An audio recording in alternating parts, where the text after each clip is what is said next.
ముఖ్యమంత్రి గారు అంటే ప్రస్తుతం ఉన్న ముఖ్యమంత్రి గారు చాలా సంస్కారవంతుడంట, చెత్త భాషను ప్రోత్సహించడంట, వ్యక్తుల్ని గౌరవిస్తాడంట, అసెంబ్లీకి రావాలంట. నువ్వు మాట్లాడిన చెత్త భాష, నువ్వు మాట్లాడిన అగ్లీ భాషని, నువ్వు మాట్లాడినటువంటి అన్పార్లమెంటరీ విధానాన్ని రచ్చబండలో సమర్థించింది ఎవరు? మా పార్టీ. నువ్వు మా పార్టీ ఉండి మా కండువా వేసుకొని మమ్మల్ని తిట్టి రెచ్చగొట్టి అనేకమైన, ఇవాళ మనం చెప్తున్నాం కదా, సోషల్ మీడియాలో పోస్టులు పెడుతున్నారు, మాట్లాడుతున్నారు, రోజు మీరు అరెస్ట్ చేస్తున్నారే, అంతకన్నా ఫిల్దీ లాంగ్వేజ్ రఘురామకృష్ణరాజు గారు వాడారు.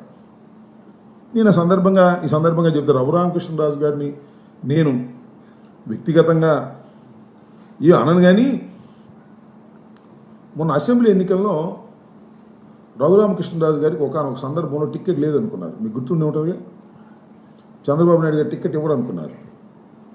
ఇవ్వడనుకున్నప్పుడు ఏం మాట్లాడాడే రఘురామకృష్ణరాజు గారు చంద్రబాబు నాయుడు గారి గురించి? ఏం మాట్లాడాడో గుర్తుందా మీకు? ప్రజలకు గుర్తుందా? చంద్రబాబు గుర్తుందా? పవన్ కళ్యాణ్ గారికి గుర్తుందా?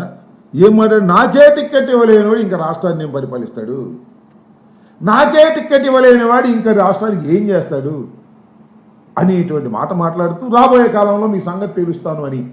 మీ సంగతి తెలుసుకుంటే అర్థం ఏంటి?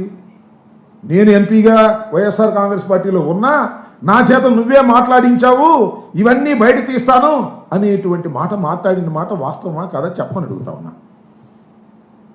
సరే, ఆయన సూర్యుడు, వీరుడు, పరాక్రమంతుడు, బాహుబలి అని పొగుడుకోండి, మాకేం అభ్యంతరం లేదు. ఈ సందులో జగన్మోహన్ రెడ్డి గారిని ఎస్కోబారు, సైకో, నీచుడు ఇలాంటి మాటలన్నీ మాట్లాడేటువంటి ప్రయత్నం చేశారు. నేను ఇంకోటి కూడా మనవి చేస్తున్నా. సరే, ఆయన ఏమి రచ్చబండలో బాగానే మాట్లాడాడు, జగన్మోహన్ రెడ్డి గారిని ఏమీ అనలేదు అని పవన్ కళ్యాణ్ గారు, చంద్రబాబు నాయుడు గారు అందలుచుకున్నారా? చెప్పండి. ఆయనే అన్నా, నేను మనవి చేస్తున్నా. ఎన్నికలు అయిపోయిన తర్వాత, గెలిచిన తర్వాత జగన్మోహన్ రెడ్డి గారిని నేను వాడు వీడు అని చాలా భూషణలు మాట్లాడిన మాట వాస్తవం. నన్ను క్షమించండి, నేను ఇక నుంచి అలా మాట్లాడను. రాజశేఖర రెడ్డి గారి కుమారుడు అంటే నా గౌరవం. జగన్మోహన్ రెడ్డి గారు నాకన్నా వయసులో చిన్నవాడైన ముఖ్యమంత్రిగా చేశాడు, నేను పొరపాటు అయిపోయింది ఆయనే చెప్పాడు. దానికి ఏమంటారు? నేను మనవి చేస్తాను. దానికి ఏమంటారండి పవన్ కళ్యాణ్ గారు?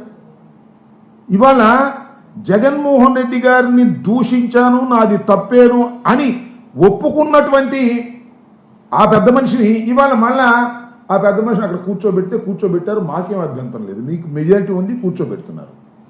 ఏం మాట్లాడతారు మీరు? జగన్మోహన్ రెడ్డి గారి గురించి మాట్లాడతారా? జగన్మోహన్ రెడ్డి గారు ఎస్కోబారా? నేను మనవి చేస్తున్నా చంద్రబాబు నాయుడు గారు, మీ అంత ఎస్కోబార్ నేను మనవి చేస్తున్నా. 100 ఎస్కోబార్లు, 1000 మంది చీటర్లు, 1000 మంది, 1,00,000 మంది దౌర్భాగ్యులు, ఈ ప్రపంచంలో ఉన్నటువంటి దోపిడీ దొంగలు అందరినీ కలిపి రుబ్బి పొడుకోబెడితే, బొమ్మ వేస్తే సాక్షాత్తు చంద్రబాబు నాయుడు గారు వస్తారు. ప్రజల్ని మోసం చేసినటువంటి వ్యక్తి చంద్రబాబు నాయుడు గారు. పదవి కోసం ఏ గడ్డైనా కరిచేటటువంటి మనస్తత్వం కలిగినటువంటి వ్యక్తి నారా చంద్రబాబు నాయుడు గారు.